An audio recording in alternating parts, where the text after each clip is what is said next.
Speaking of people making Oh my plays, gosh. I got three talented quarterbacks rolling with me. This is George Whitfield. Come on. Field of 12 college football after dark show.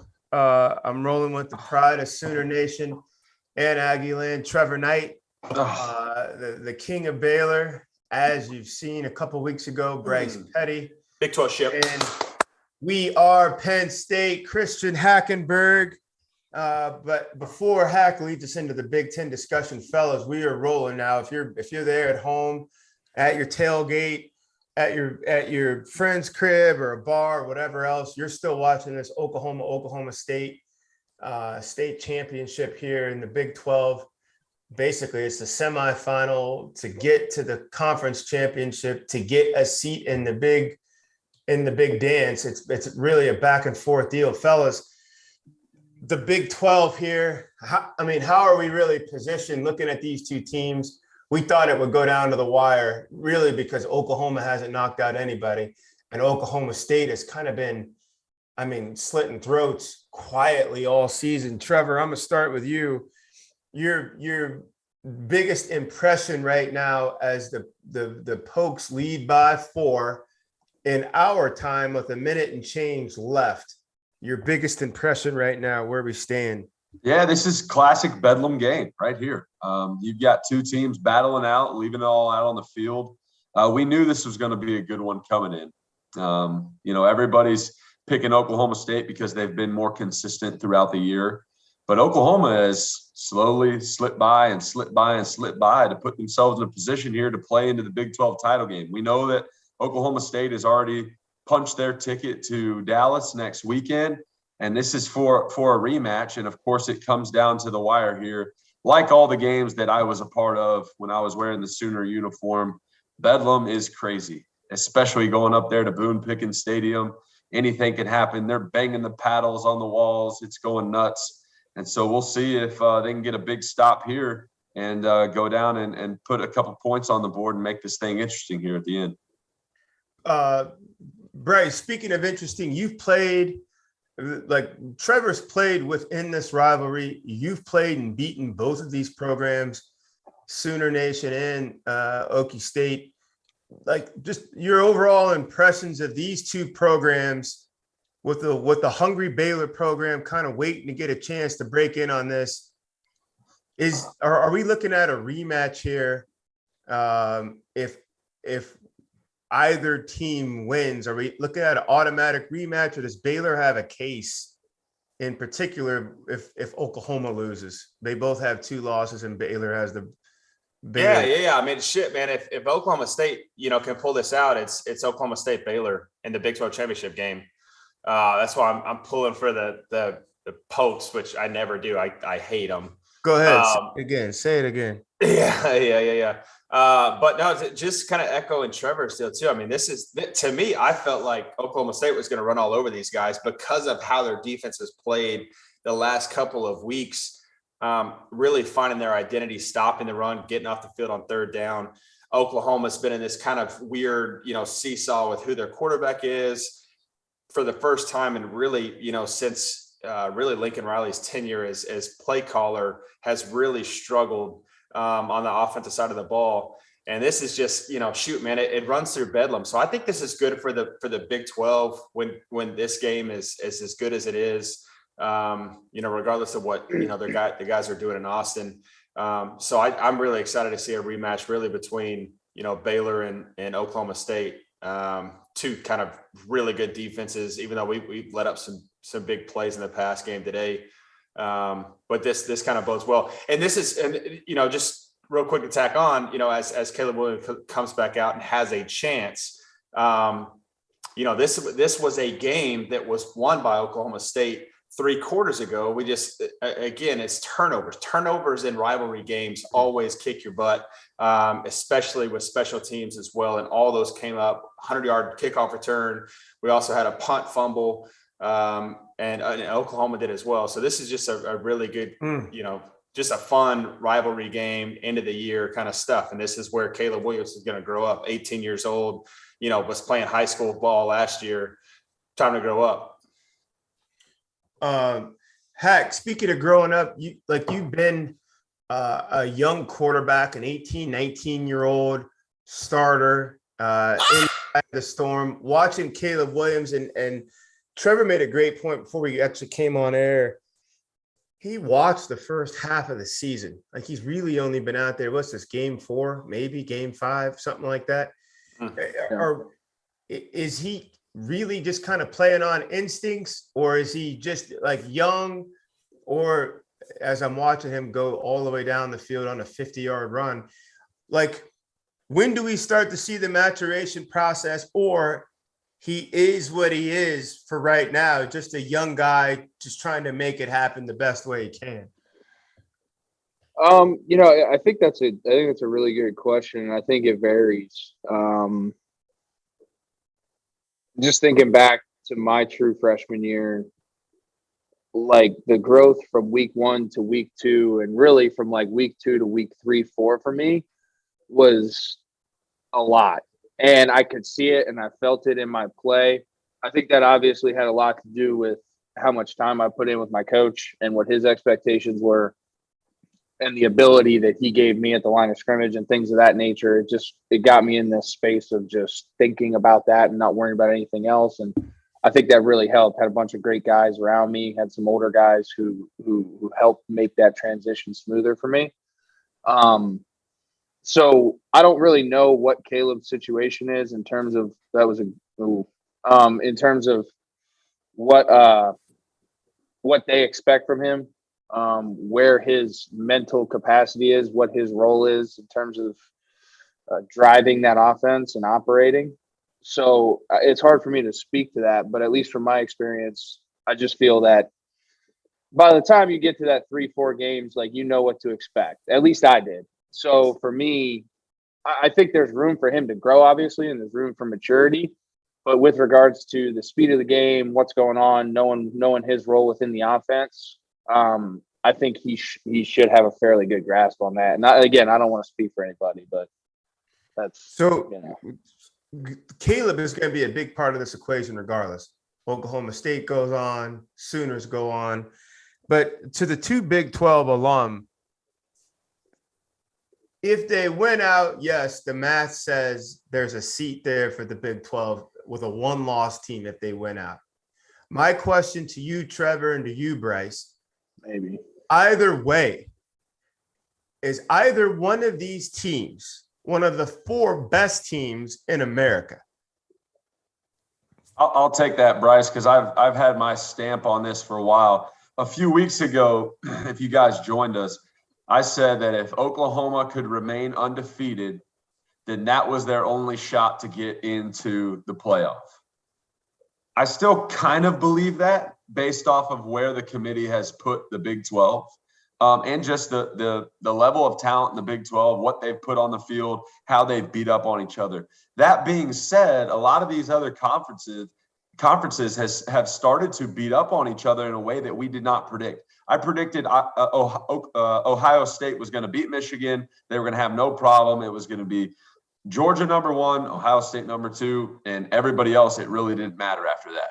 At this point now, with all the mayhem that has gone on today, all the craziness that could even go on next week, I just don't think we've seen enough ball. And I know that's crazy to say, because here we are at rivalry week. I don't think we've seen enough ball to be able to punch the ticket 100% certain for the Big 12 yet. If Oklahoma State can pull this out right now, which it looks like they are. Looks like they just did. Just did. Then who knows? They'll play Baylor next week, and they're just going to have to send up a prayer that the committee is on their side. But, man, a disappointing loss there for me and my guys. Bryce, Baylor and Oklahoma State get in. What an impressive win for Oklahoma State, first of all. I mean, they traded blows. There's a student that just tackled the Oklahoma State quarterback. They traded blows. They were down, they were up. It was all over the place. Baylor gets in against this Oklahoma State team and beats them. Baylor knocks the Big 12 out, or are you making a case that Baylor should then step in as a conference champ from a Power 5 conference? No, I mean, I think you have to go off of Trevor's point, right? It's what the committee's already shown us. And to be, fair, as hell of a season that would be for Baylor. We actually are the only 9-9 win team in the top 10 right now. So we're the only kind of 2-loss team in there.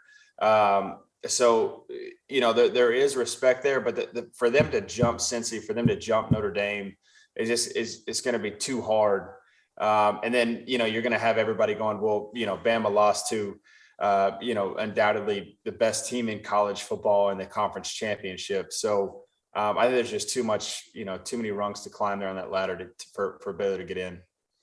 Fellas, we're it's just like watching a boxer who his legs wouldn't let him go down, but Oklahoma looked like that boxer who's been knocked out really since mid-season.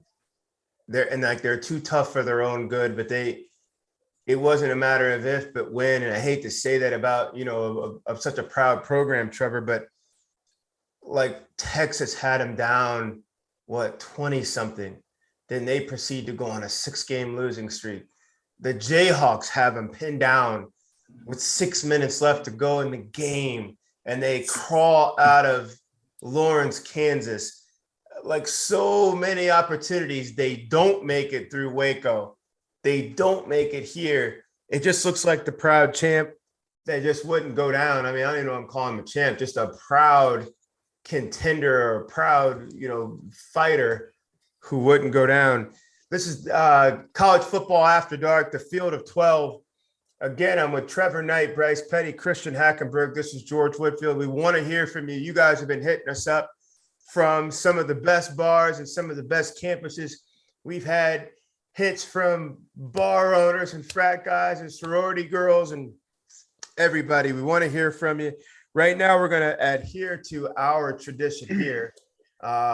We have a couple of toasts. We do a toast, or what else do we do, Bryce? Throws. A throw. Toss, buddy. It's a toss. Toss or throw. It's a chunk. It's a chunk. And just so everybody knows, you chunk a football, you chunk a baseball. Like if you're gonna throw it really hard, bro. you're gonna chunk it. Why would anybody chuck anything? That doesn't make any sense. We'll leave it to the people. So just a quick segue. We're into a discussion, sport vernacular. Do you chuck a ball or do you chunk a ball? We're going back and forth on that. We know what the answer is. We'd like you to help out Bryce. Let's go to our toast. Trevor Knight, we're going to start with you. Heavy-hearted, but I know you got a toast waiting for us. Heavy-hearted. I'll go to a game outside of either conference that I played in, the SEC and the Big 12. And I'll go to a conference that has really grown on me this year. I've had a lot of fun watching this, large in part to this show and the insight from everybody, but definitely Christian Hackenberg. Mr. Aiden Hutchinson, defensive end for the Michigan Wolverines, getting 3 sacks on senior day to put himself as the all-time single-season sack record leader at the University of Michigan. Big-time win there in the Big House. Was a lot of fun to watch. Cheers to Big Ten and cheers to Mr. Hutchinson. Hey. Oh, not bad. Good one. Go ahead, Bryce. Good one. Man, I'm not even gonna apologize. It's a homer statement for sure. But Coach Aranda, to go from a 2-win team last year, coming off one hell of a team in the 2019 LSU Tigers, to lead the Baylor Bears, who no one gave Baylor, a shot in hell to even, compete in the Big 12, much less go have a 10-win season and actually have a chance to play for the Big 12 championship. I just think what he's done with that program, what he's done with those guys, you see it every Saturday. He's got the team bought in. Defense flies around, that's his stake. That's his side of the football, and you could just tell that guys love playing for him. So Coach Aranda, congratulations, 10 wins on the season, and you're going to play for the Big 12 championship, man. Congratulations to you. Love it. Hack, Mr. Big Ten. Yeah, I'm definitely not toasting anywhere in the Big Ten right now. But I am going to take this down to Trevor's hometown, and Wow, it's look just at you kind of like guys just swapping kind of niceness. like yeah, but this is kind of like a jab, like a toast, but a jab, like UTSA boys. I mean, you had a hell of a run. It was a great year, and it's just disappointing you couldn't finish. But like I said, here's to a great year. No one expected it. And what was it? North Texas. Congratulations, guys. You ruined, Coach Luttrell. ruined something that was pretty awesome. Congratulations. But UTSA, here's to you guys. Great year. Sorry you couldn't. All right. I appreciate that, Hack. Yeah. I was kind of pulling for him to do it, dude. I mean, ever since that first toast you dropped, but hey. The Fighting Bean and Cheese Tacos, we call them down in San Antonio. Mm-hmm. Fighting bean and cheese. What? Mexican food, baby. Mexican go. food. Well, obviously Mexican food. Hey, my toast of the week goes to a quarterback who had to fight his way on the field last year to become a starter. Then this year, he settles his program down, who hasn't really been in the forefront for a long time, and he was getting subbed in and out for a more talented youngster. He's rocking the number 12, a lot like the greatest of all time, in the same colors and the same uniform. Cade McNamara of Michigan. I haven't seen him on one highlight on SportsCenter. That's really honestly not his game. He keeps the trains moving. He keeps these guys on time. He settles them down. He doesn't flinch. Big win today for his Wolverines, and really for him, for a guy that just his resilience individually has really reflected on this program as a collective. And now they get a chance to go on to the Big Ten and see what they can do going forward. Cade McNamara, Michigan offense, Coach Gaddis, Coach Harbaugh, they're in a place we haven't talked about these guys being in a decade. Here they are, Wolverines, Cade McNamara. Congrats, fellas. Also, Big congrats time over there to the Godfather, college football. We love you. We respect you. Coach Corso, we saw you today, sir. We love you. And this toast goes to Coach Corso. and a cold one today. Mm-hmm. A cold one. Horrible guest, though. Horrible guest. A horrible guest who came on. Dude's funny. Even Katy Perry said, I know a little bit about a little bit of football. I think they had a comedian. He opened that segment by saying, full transparency, I know nothing about college football. Where's Wake Forest? What is an SEC? A quarterback throws it, right? I thought, oh man. All right, regardless, we got business to attend to. Here we go. The heavyweight bout. I honestly think it was the game of the year. You open that up. The game of the year with Ohio State and Michigan going at it. Number 2, number 5, so much riding on this. And really, it's more history that trailed into this game and bled into this game than the actual game itself. Because it was like nobody told the Wolverines they hadn't won in the last 8 games, nor had they only won 2 times in the last 20 years in Michigan.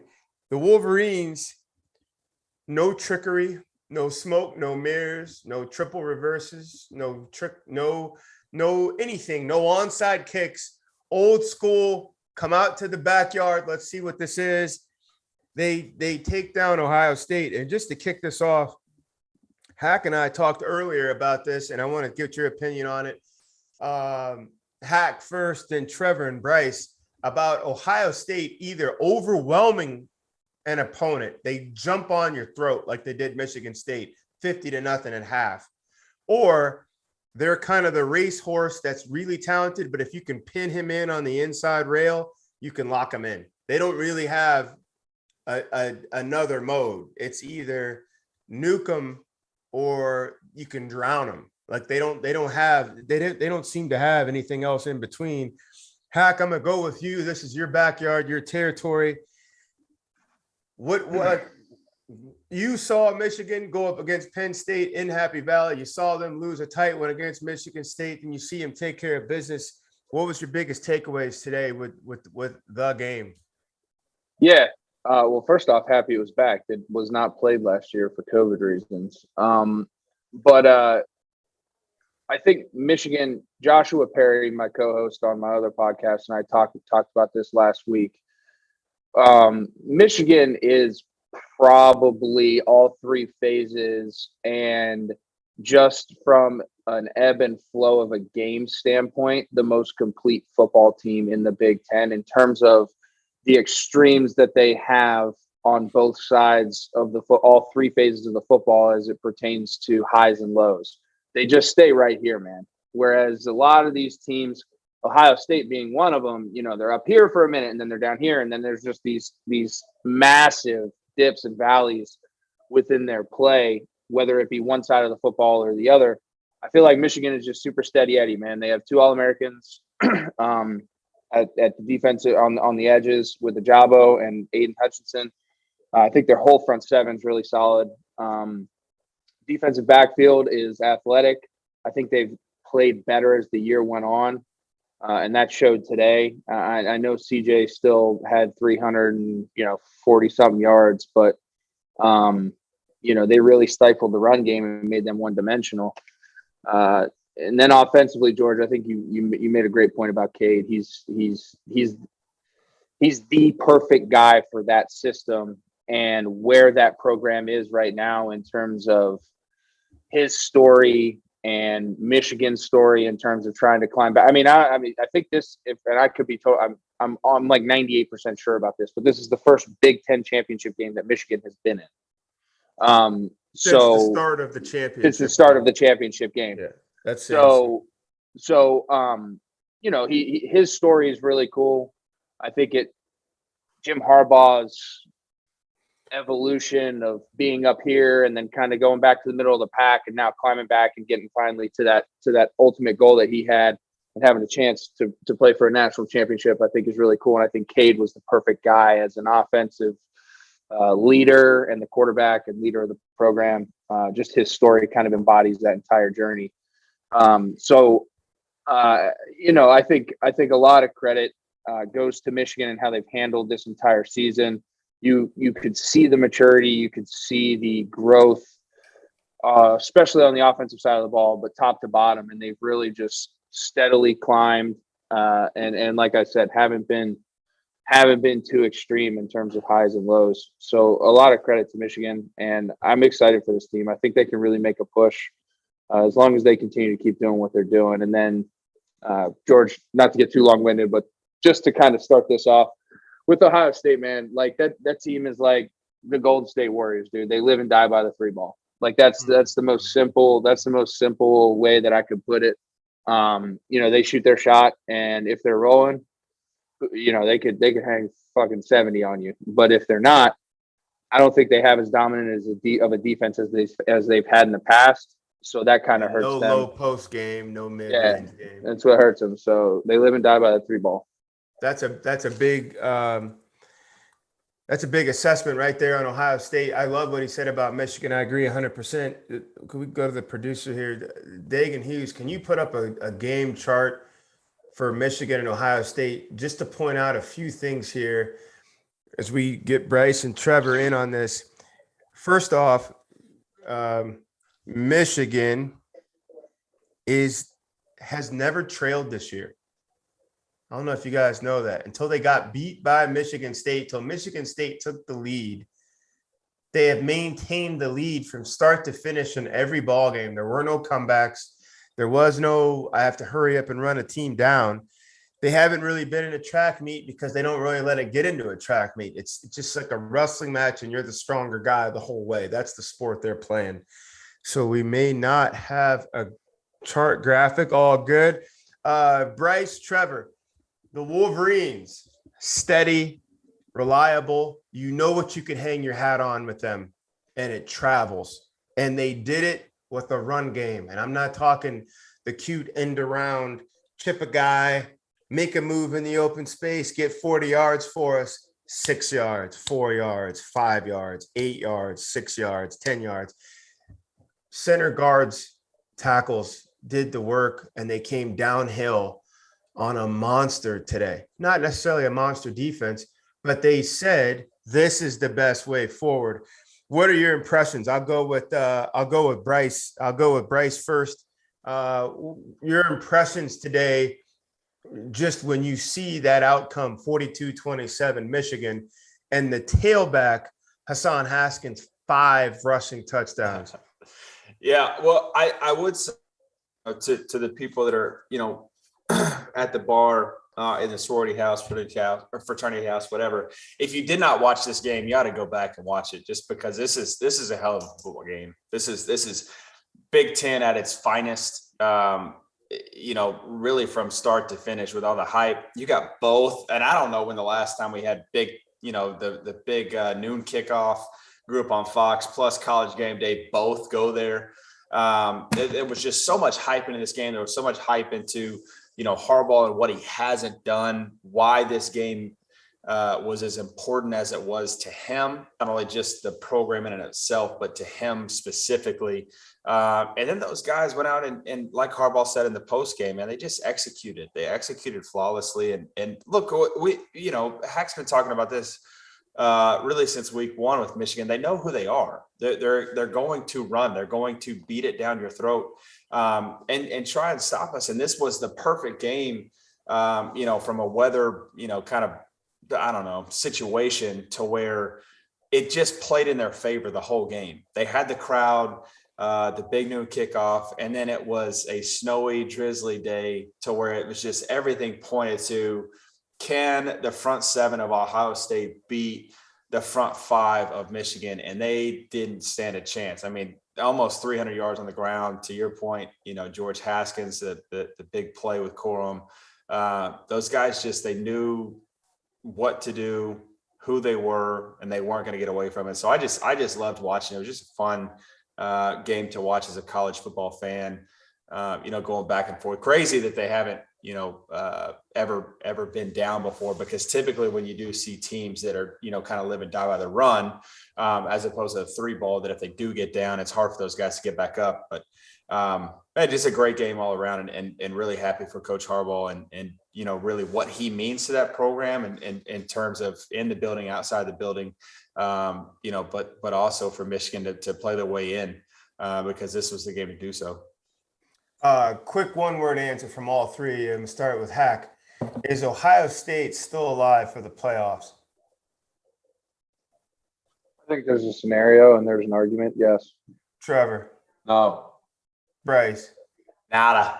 Ooh. So you're telling a team that has 2 losses to a number 5, a 5th-ranked Oregon, and a 5th-ranked Michigan, you're out. They lost twice to top 5 teams. Get out. So you guys are saying there's not a chance at all? No chance?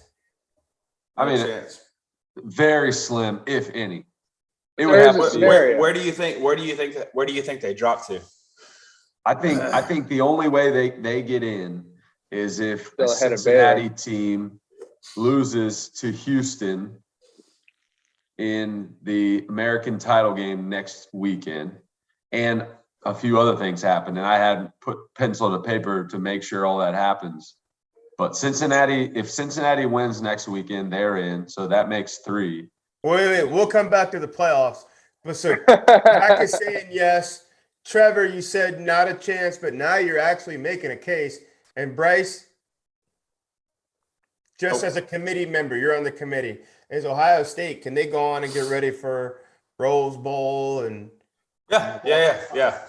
Yeah, rock and roll. They're great gifts, a 52-inch Panasonic by all means, maybe a PS4 if you want it. But yeah, Rose Bowl, here you go. Nowadays, it's probably a car. Get yourself that nice. A Tesla, a Bitcoin. Yeah, probably a Tesla. Like the bowl gifts are going up and up and up.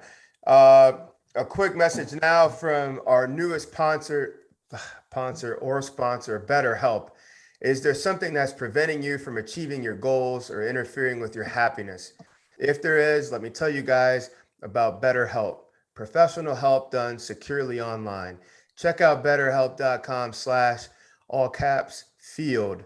BetterHelp will assess your individual needs and match you with your own licensed professional therapist to allow you to connect in a safe, private online environment.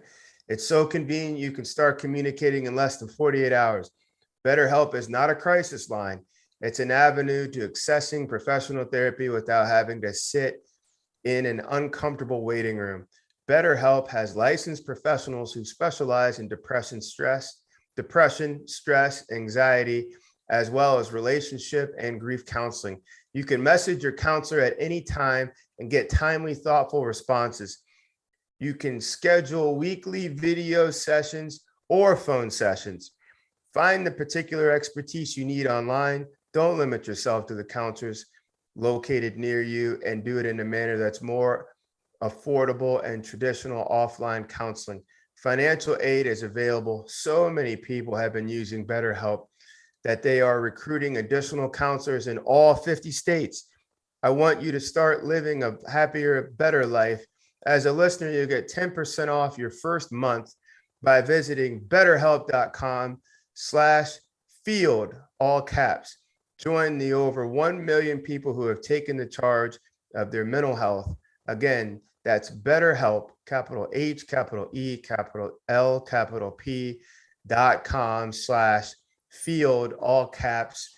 Today, let's speak about better health, the better health of the Big 12. Fellas, they really do need better help. The Big 12 to me is the conference a lock, and I'm gonna go with the one non-Big 12 player.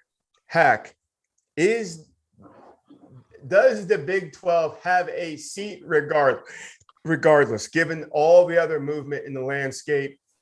Can we confidently say the Big 12 champ will be joining this situation? Hell no. No. Care to explain? I just said. That's just one word answer. Hell no. So. Hell no. There's not a chance, huh? Go I ahead, Hack. Keep going, Hack. I am confidently sure there's not a chance. 100%. Wait, not a chance they get in, or not a chance it's a lock? I don't think they have a seat at all. And I also don't think they get in. Yeah, so I guess I'm just saying no. Like, period. No, I don't think they do. Oklahoma was your chance, and Oklahoma needed to run the table. Because what's probably, and this is what I'm talking about, like with Ohio State having an opportunity, right? What's probably going to happen is Baylor is probably going to go out there and ruin everyone's parade and beat Oklahoma State. And then, like I said, like something crazy, like Iowa's going to mess around and beat Michigan. And then Cincinnati's going to lose to Houston. And then, let's just give Georgia their due. And then Alabama's going to be a 2-loss team. Then you have a bunch of 2-loss teams bleeding all over the place. And at the end of the day, you're going to have to sit there and go, all right, who's the best 4 football teams in the country? And to me, it's Alabama, Georgia, Ohio State, and Michigan. And that's it. That's it. That's all we're going to talk about the Big 12. I just wanted to hear from the Big 10 guy. It's been a great show. Thank you so much. I appreciate it. Thanks to our sponsor, Spent Rivers. I just wanted us to go over that real quick. Give Hack that deal. Thank you, Hack. But to the Big 12 alum, we are coming back. I do want to go over the other member of the 5 families. The Roman Army traveled across the state to go play their blood rival, the Auburn Tigers, tonight, down 10 with 10 minutes to go. Hadn't moved the ball, hadn't figured a way to get first downs with some type of consistency, hadn't been able to get Auburn off the field. And they turn around and win it. A 99-yard drive. Yes, a 99-yard drive within 90 seconds of the ball game. Freshman quarterback and Heisman candidate Bryce Young leads the Roman Army down 10-3, needs a touchdown, gets it. Go back and forth in overtime. Greatest coach in college of all time. Finds a way to win. What did you take away from this performance, Trevor Knight, by Alabama? It's a Heisman performance out of Bryce Young. To watch the guy battle in a rivalry game on the road at Jordan-Hare, which obviously the history of that rivalry game. Yes, Alabama is the Roman army. They go in there and they push those guys around more often than not. But you see in history with the kick six and years like that, where a subpar, and not subpar, but a much inferior Auburn team will compete and sometimes give themselves a chance to win the football game. But you saw Bryce Young lead that team down the field, 99 yards, a massive fourth down throw to keep it alive, and then just puts a dime there in the corner of the end zone to give them a shot to go into overtime. He was poised. That, in my opinion, is his Heisman moment. I think it was a battle of him and C.J. Stroud today in their performances. And I don't think C.J. Stroud played bad. Agreed. But he had the Heisman moment that we've all been looking for all year long. Man, what an incredible game to watch there in the Iron Bowl. I'm going to go Hack then Bryce. Hack, were you impressed by Alabama's resolve, or were you disappointed by the fact that they found themselves down and had to fight, battle, and escape out of there? Well, I mean, honestly, I don't have an opinion either way. I think if you're Alabama, you got to be proud of the fight of the kids, and that's tough. But I think it goes back to the point that I've been saying for the past 3 weeks, is that I think Alabama is very gettable. I think this game helps them. I think it gives them another example of their ability to win some tight games, which is inevitably going to happen when you start talking about playoffs and championships and things of that nature. There's going to be some tight games, and you're going to need to have had to cut your teeth in some of these experiences, especially with a young quarterback. So I think it's good for the growth of your team and development of that position. But I still just think Alabama is very gettable this year, as opposed to previous years where you were pretty certain that Alabama was going to be going on and playing the national championship. I think they're beatable this year, very beatable in normal situations. They're mortal. So, Bryce, are you aligned with Hack?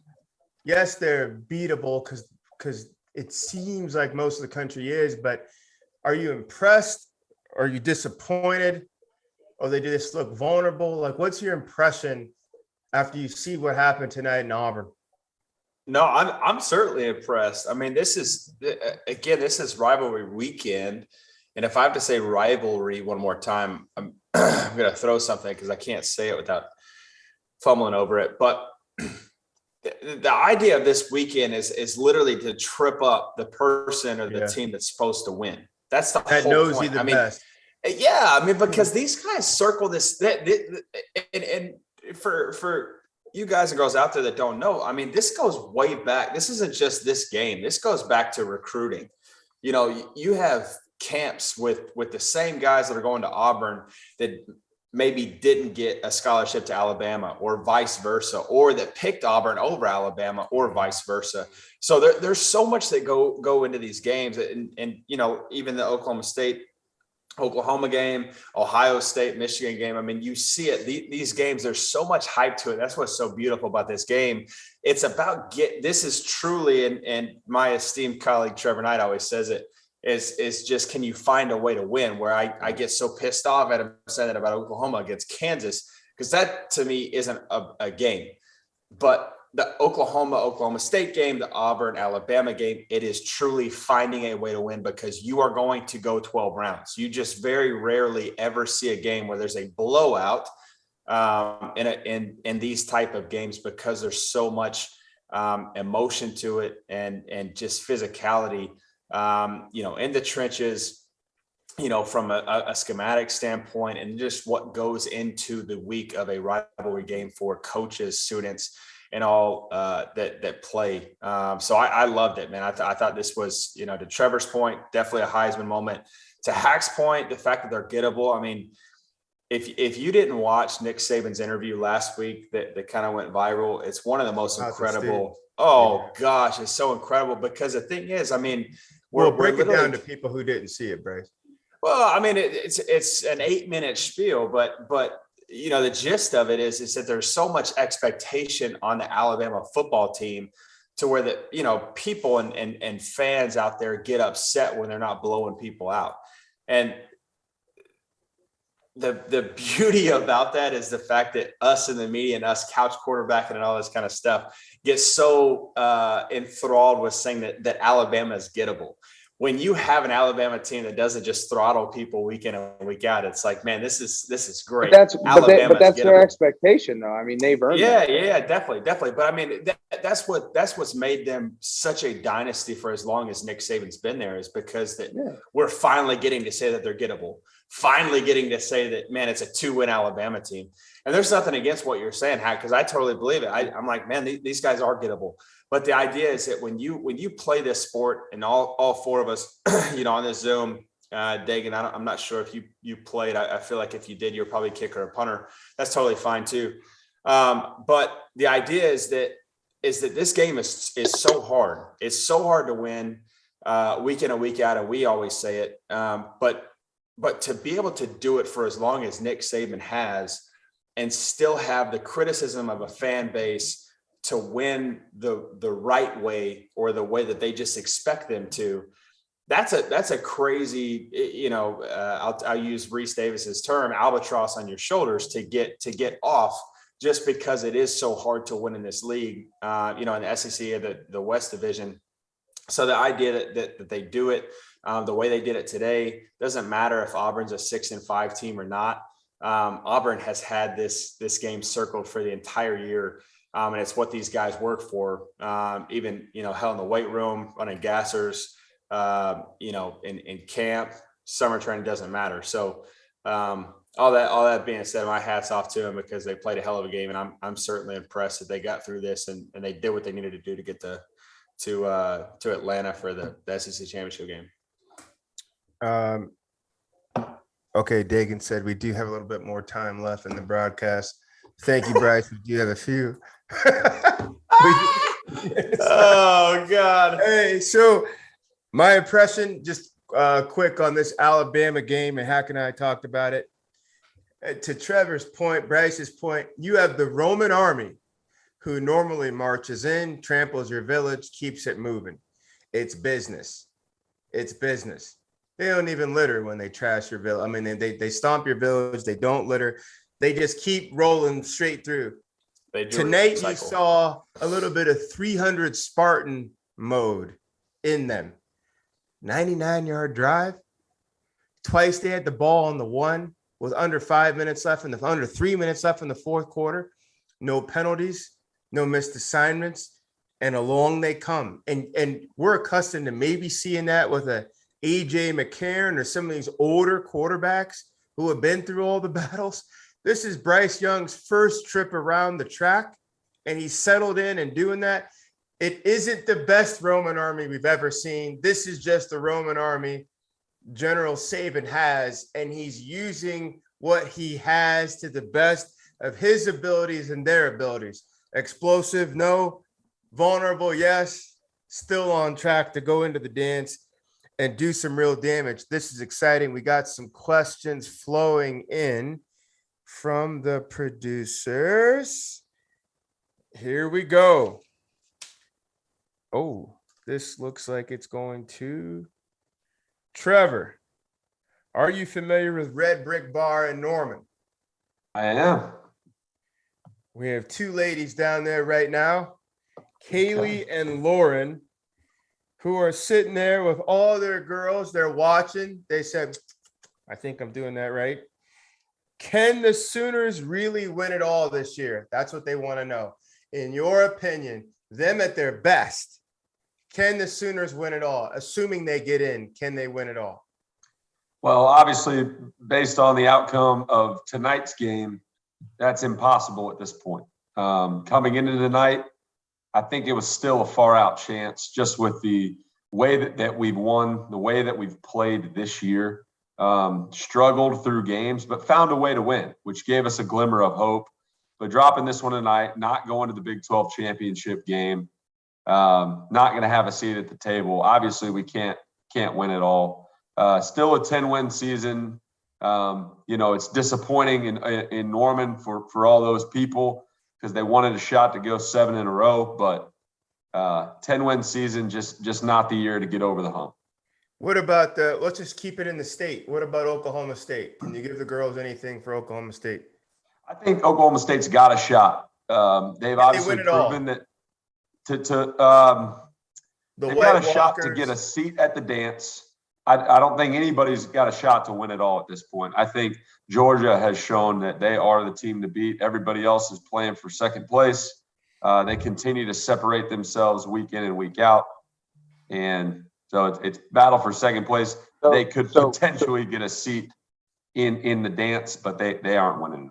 Go ahead, Hack. So with a Baylor win, how are they jumping a one-loss Notre Dame or an undefeated Cincinnati? With a Baylor win, they're not getting in. It wasn't the question. No, I'm saying with a Baylor win, like they beat Baylor, right? So they're still a one-loss team, and they're basically going to have to jump a Notre Dame team, who's also going to be a one-loss team. So wait, Hack, a possible undefeated Cincinnati team. We're gonna go into playoffs. We're gonna go into the playoffs. For those of you riding with us, we're gonna go over all. I'm excited. Since Hack opened that up, Hack, we got something coming in here from bar 327 in Ann Arbor. I assume you don't know much about bar. I've never been there, but I'll listen. Here comes the question. Who's it from?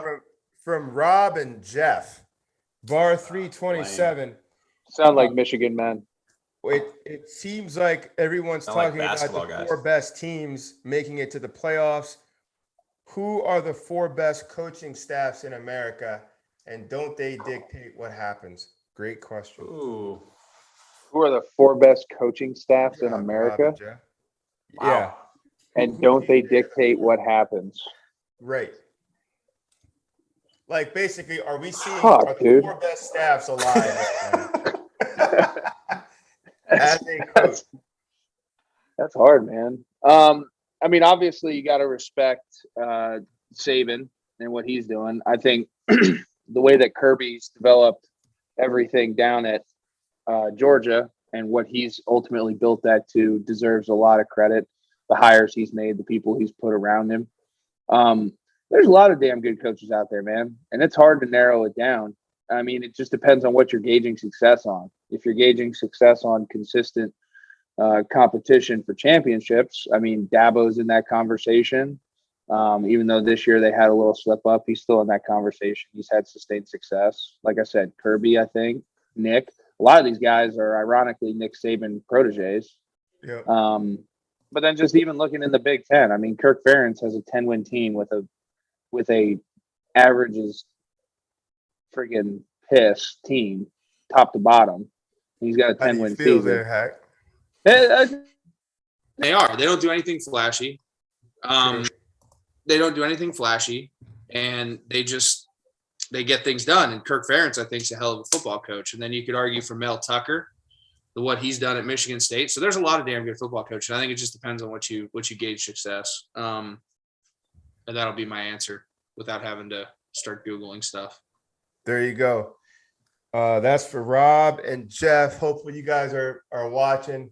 Yes, basketball season started, but it's good to see you guys are watching a little bit of football. Bryce Petty, here comes another one from our esteemed producer here, Dagan Hughes. Ladies, you can see him. I think it's at Dagan Hughes, or we'll get his handle so you guys can get a chance to follow him. You should follow him. Dagan has put up another question here from Waco, Texas. Backyard Bar, Bryce. You familiar with it? Yeah. Of course. It's one of the cool four bars I Thanks, got Dave. in Waco. It's jumping in Waco. Interesting. Cinnamon and chartreuse. Oh. Picking it Backyard Bar. Backyard Bar. This is from Cinnamon and Chartreuse. Do they work in the back of the Backyard Bar? Will We don't Coach judge here, Aranda? They want to know, will Coach Aranda be our coach in 2022? So Damn. But before you answer that, and fellas, let's just go over the landscape right now. The following places have an opening: USC, LSU, UCLA, Virginia Tech, Florida, and Washington. And I only bring those up because arguably they are all bigger than Baylor, bigger athletic programs. Traditionally, their coaches are paid higher than whatever the Baylor coach is paid. Maybe not the success that Baylor's had over the recent years, but they are all in bigger conferences. Vatech, both Los Angeles schools, Washington, LSU, Florida, and Chartreuse and Cinnamon want to know, will Coach Aranda still be our coach next year? Yeah. I mean, damn, I hope so. Right. I mean, I think they were doing the, a couple rumors out there that there were going to be a restructuring of the contract, rightfully so. Look, everything that I read and that, of the little birdies that I hear said that he does love it. But look, man, money talks. I think that, Mel Tucker and Coach Franklin can both sit there and tell us that money talks.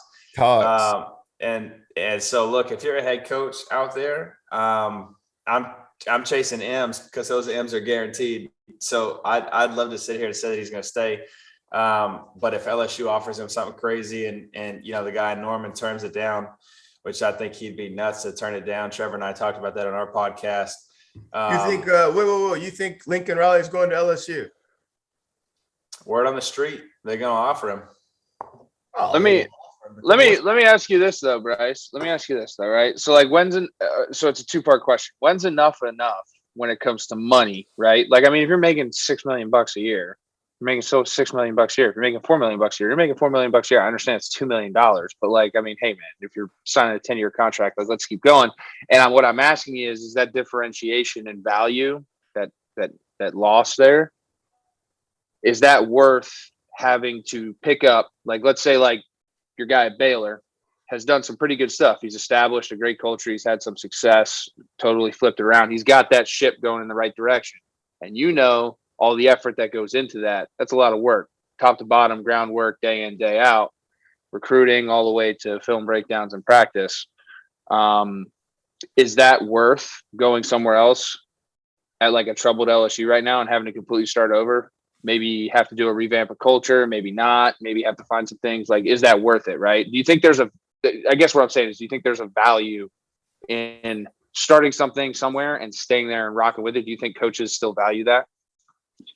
Look, I can't speak for coaches because I think every coach is different. I think that there's coaches that coach ball, and I think there's coaches that are culture guys. I think that Coach Aranda is a guy that coaches ball. So my instinct would tell me that no, he's not going to go chase, the money, that he actually does like,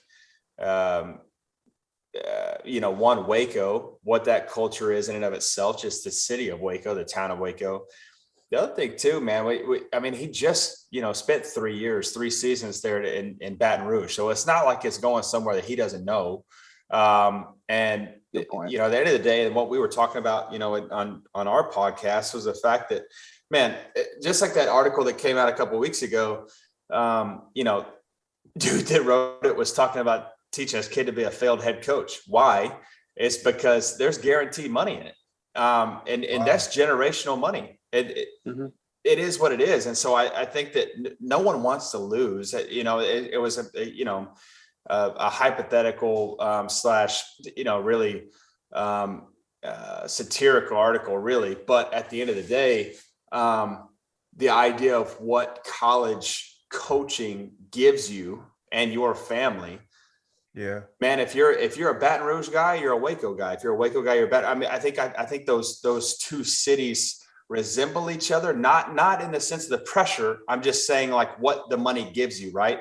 If you're talking about Norman, Waco, and Baton Rouge, that $1 million can go a lot longer than it can in LA, and most likely can go a lot longer than possibly Washington or some of these other storied programs. So all that being said, it's a great question, Hack, because I think that you do have to evaluate that as a head coach.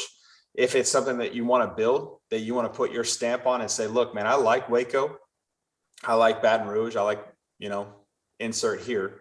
And I like what this is. It's actually crazy enough, probably a better conversation for a Luke Fickell, right? That guy's from Ohio area, and he's going to be up for the USC job, the UCLA job, the LSU job. He's going to be up for all of them.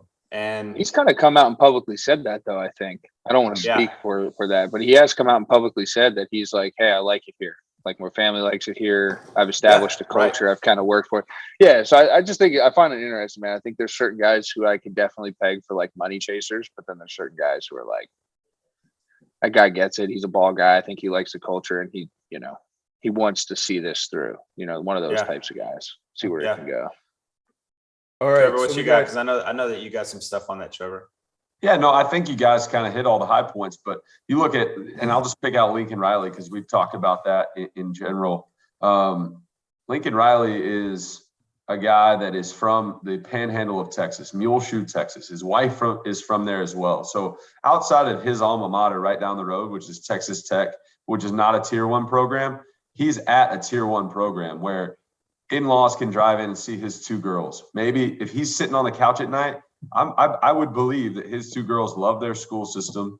They love Norman. I think his wife, Caitlin, loves the group of people that they have around.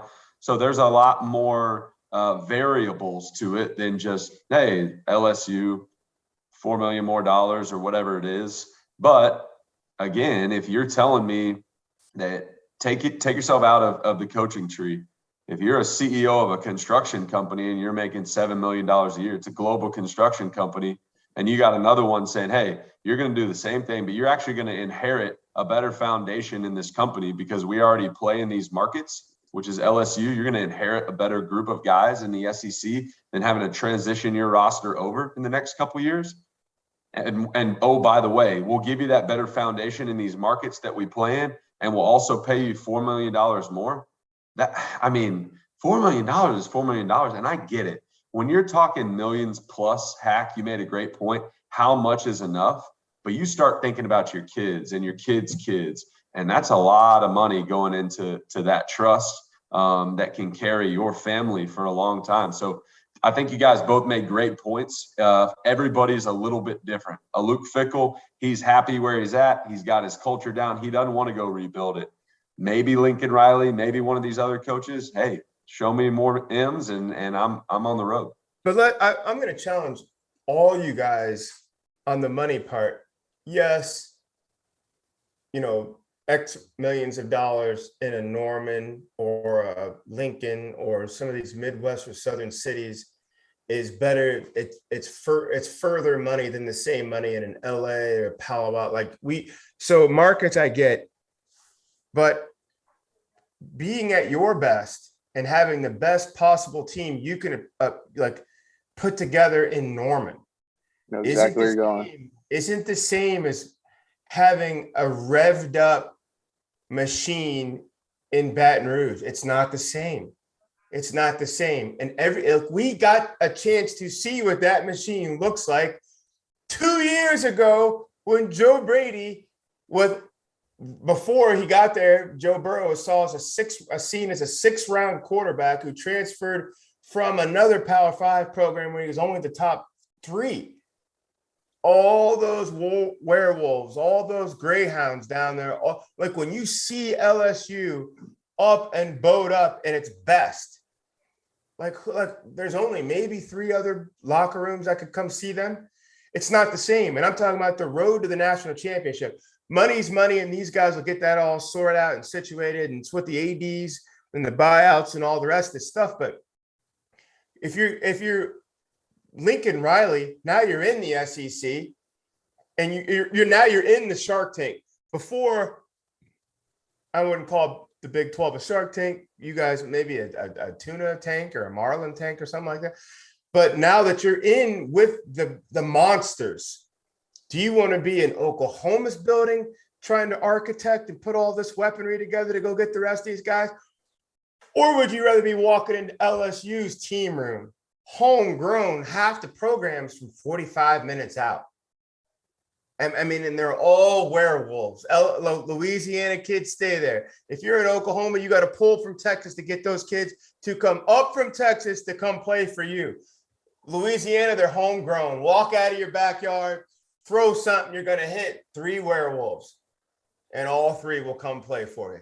and you're going to be able to win. Six-time back-to-back Big 12 champion. I mean, I don't know. I see what you're saying about assembling a team, but that's a once in a decade team. But I mean, he's not doing that every year. But I think George has a point that just foundationally, what he inherits if he is to go to LSU, foundationally, those guys that are freshmen, those guys that are sophomores, those guys that are coming from the backyards of Louisiana, you are more equipped for a path to the national championship. Oh, and by the way, we're also going to pay you $4 million to have a better foundation. I think it's relative, though. Like, look who they got to go through every year. The talent. Like, look who they got to go through. And that's what I'm saying. Like, you're talking about the same program that's last in the West right now. Yeah, like last in the West. When has Oklahoma in the last 5-10 years been the last in the Big 12? LSU's last in the West. Look them up. Yeah, but it's the same year Wake Forest is the ACC big dog. Like, come on, that doesn't mean anything. I get what you're saying. But my point, though, I agree with you, George. But my point is it's all relative, though. Like, you don't have to yeah, you can have all this. You start on the third floor as opposed to the first floor, but you got to have ninth floor talent. True. To go through your schedule. That's also true. Whereas you need third floor talent in. I'm not saying the Big 12, but I'm saying, like, relatively speaking, in a lot of other situations, you don't have to beat Alabama, Ole Miss, like Arkansas now is coming up. Like, you don't have to run through that side of the schedule year in, year out. And Bryce just made Hack, you're right, 100% right about where you start. The tower is different. But Bryce made another point, directly, indirectly. They're coming for you in about 3 years. If you're not banging on the door of the national championship, if you're not lurking, if your shark fin isn't circling the national championship in about 3 years, they're coming for you at LSU. And if you're not doing it after you win it in 2 years, they're also coming for you. You win it. You won it. Oklahoma, look, get us some hardware. Get us a Biletnikoff winner. Get our quarterbacks up there. Get somebody in New York. You better trim off the fat in the Big 12. They're not in the Big 12 anymore. But they're not. I haven't seen them run a guy out. They've had a tremendous run of head coaches there, and it's really a legacy place. Let's just go into this. Since we're talking about legacies are built on championships, and we're talking about the college football championship here. The playoffs have arrived. We have one last question, and this is going to take us right into the playoff discussion. Mitch and Larry from Boston. Under Mifflin. Boston, Seaport Village in Boston. Why can't we just get the 4 best teams? Isn't that best for all of us as the viewer? Now, agree or disagree with the following, and I'm just going to sweep right through you, just as you are in my line of sight. Hack, Trevor, Bryce. To Mitch and Larry's point, are these not the 4 best teams? Forget about the Saturday here or there that they had. We'll go into everybody's record. Georgia, Bama, Ohio State, Michigan. Is there an argument on the field, 4 quarters, that those aren't the best 4 football teams? Hack? Yeah, I think people are going to make arguments, and everyone's entitled to their own opinion. I just firmly believe watching the talent on the rosters, the games that they've played, understanding that all 4 of those teams probably played in. One was one of the toughest, if not the toughest division in college football. And the other one is obviously the toughest conference, top to bottom, both sides in college football. To see them kind of go through that bloodbath and make it out in the manner that they did in all 4 of their cases, I think that I personally believe that those are the 4 best football teams and would love to see them rolled out and clash. Obviously biased, and I think it's a unique year where you can make that statement. I don't think that there's been enough dominance or assertion from other players this year to prove me wrong. I think if there was any year, this year would be the year to do something like that. Trevor, Georgia, Bama, Ohio State, Michigan, just in terms of lineup and let's go, Mitch and Larry in Boston, are they right? Can we just get the 4 best teams? Are those the 4 best teams? I think those are the 4 best teams. And it's unfortunate that, it's 2-2 in terms of conferences and they got to beat up on each other. If it was the 4 best teams and that's the way the committee's looking at it, I think those are the 4 best teams and those are the 4 teams that should get in. Now we've got another week, right? So crazy things could happen. We know that. But as it stands today, those are the 4 best teams in college football. But I mean, again, we can go round and round in circles about who's going to get in and why and the scenarios.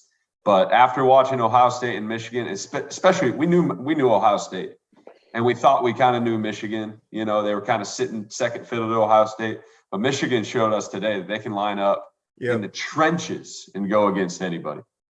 That's a great point. Bryce Petty, you have been, and to your credit, it's almost like week 0, like in our preview show. Yeah, it was his sleeper. A sleeper. That was your dark horse. Bearcats. Pick. It's Bryce Bearcat Petty. Is there a case, and we're going to go into all these resumes, and like Hack said, what if everybody's all bleeding, 2 losses all over the place? Is there a case where Cincinnati is better than one of these 4 teams right now? Just line up and play. Georgia, Bama, Ohio State, Michigan. Yeah, I know that this is a setup question, and I wish I could actually answer it with a full heart, but I can't.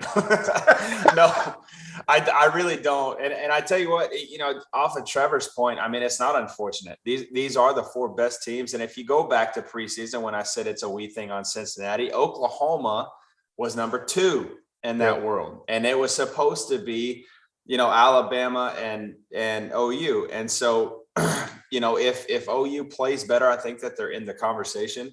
They haven't played as good. And so I really, dude, I would love to see Ohio State, Georgia play each other, Michigan and Alabama play each other, and the winner of those two. I mean, I would pay a lot of money to see that. I'd give up. I don't have much Bitcoin, but I'd give up all of it to see it, because I do think that that'd be a hell of a 4-team playoff.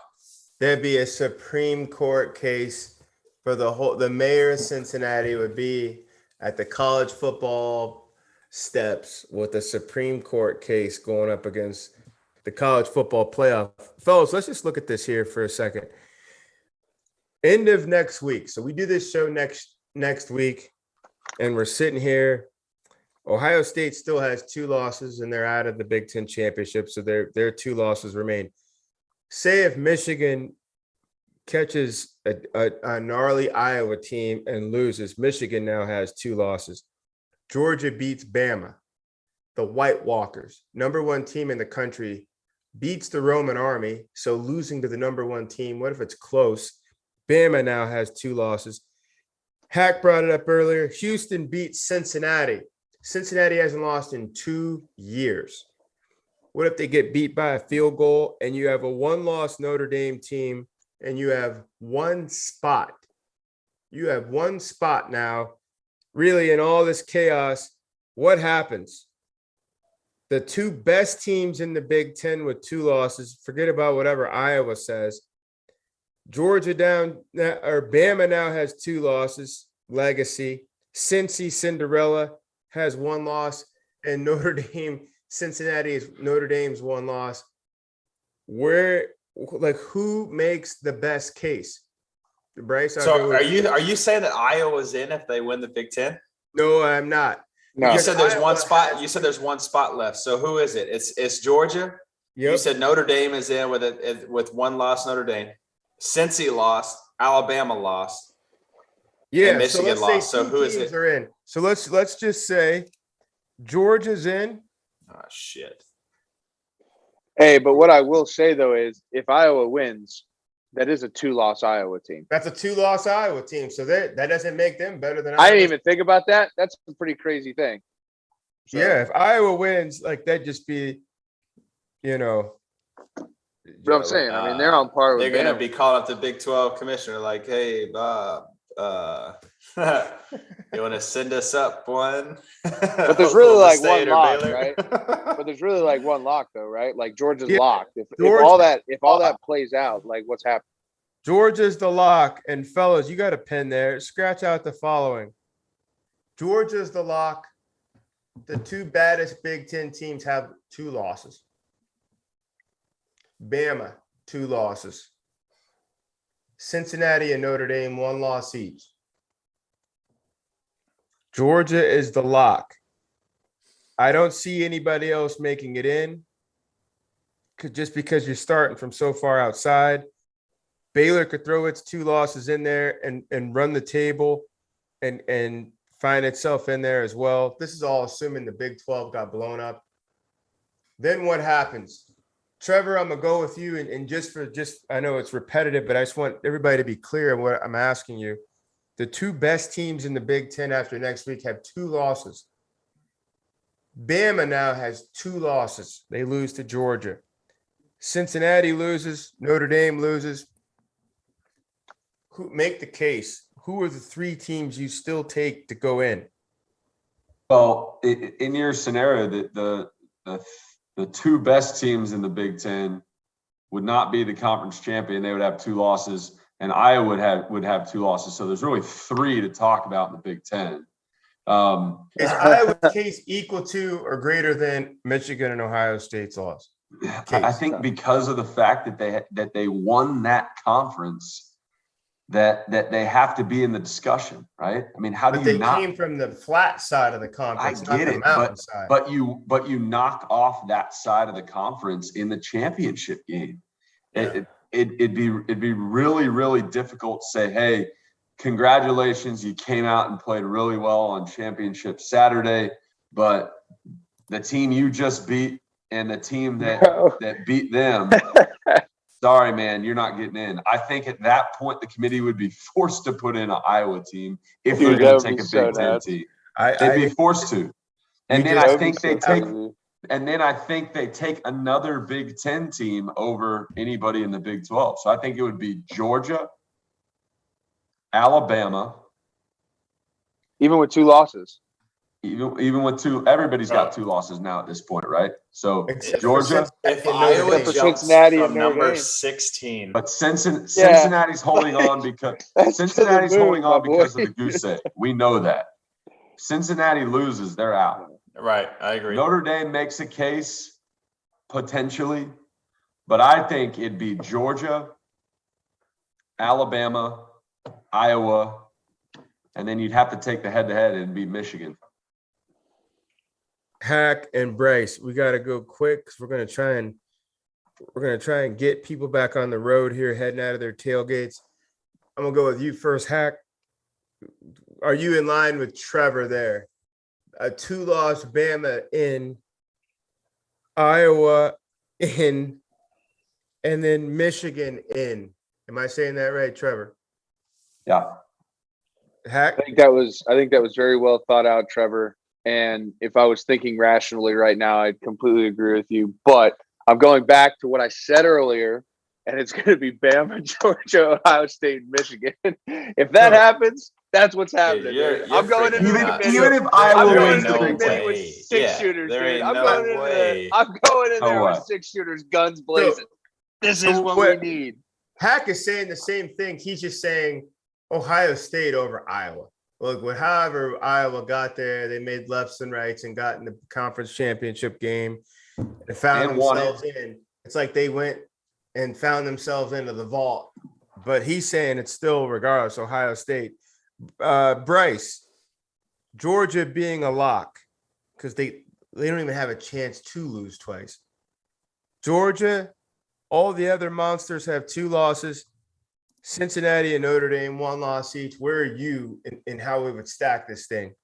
And you're saying that Baylor wins? Yeah, Baylor wins. Why not? Baylor wins. Shit. Baylor wins big. Baylor wins by 30. Coach Aranda's getting that call. By who? Georgia's a lock. If Cincy loses, they're out. If Bama loses, they're the first out. Michigan loses, they're the first out. Oh, wow. How can they both be the first down? I think because Where are there's you two gonna- teams. who are you gonna There's get two in the teams. turn- There are two teams that are out. So I just say the first. Okay, whatever. First and second out. Whatever. So Georgia's a lock. Notre Dame jumps. And then I think you to go. This is, and I got love for my Bears, but the fact that they lost to TCU sucks. Because I think it's a totally different conversation at that point. But I think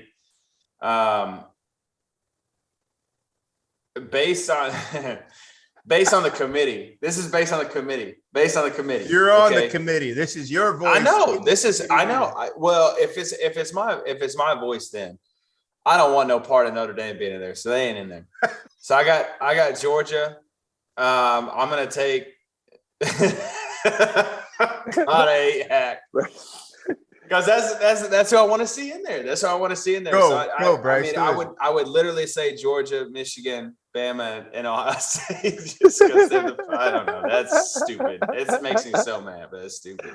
That honestly, that's the case. And we are having fun with this, but that's what the committee's charged with.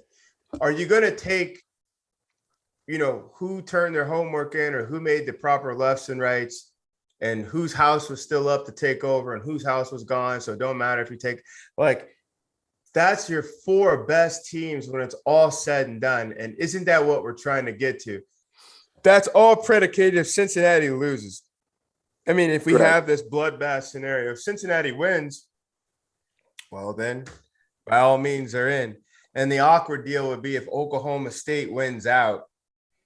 I mean, that's not the dude you invited to your party. I mean, but if he's there and shows up with a mullet, a 30-pack of Busch Light, and you're like, yo, this guy's ready to party. Pack of Marlboro 100s right in the front pocket. Like, hey, son, you're coming in. It'd be super bad. What you doing in here? I mean, but you'd have to. You'd have to. You'd just be like, go ahead and get him a drink. He's in here. Like, why not? That would be so awkward. But I hope the scenario that we want as fans and give Cincinnati, hey, they're in, they're out, whatever.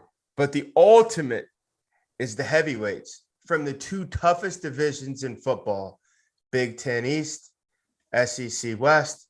Like, that's what we want. That's what we want. If we were so lucky to get Georgia, Ohio State on the East Coast or in Vegas or wherever that's going to play, and Michigan, Bama, probably at the Superdome or Atlanta or something like that. Like I like that would just make our year. That would bring everything from COVID back up to balance. Get your questions in. Keep rolling with us. We're now coming down. We're coming down to crunch time. We're going to start getting into the Heisman conversation. Obviously, this whole crew thinks the White Walker defense, the Georgia Bulldog defense, we think should be in New York. We're going to start moving into that now. Heisman talk has been kind of quiet, which has been fun because it's all about teams right now through the whole season. But we're going to keep rolling with you. Trevor Knight, Bryce Petty, Christian Hackenberg, George Whitfield, the Field of 12. Follow us on Twitter, Instagram, Snap, Twitch, whatever you can find us on. The Field of 12 After Dark College Football Show. Catch you next weekend.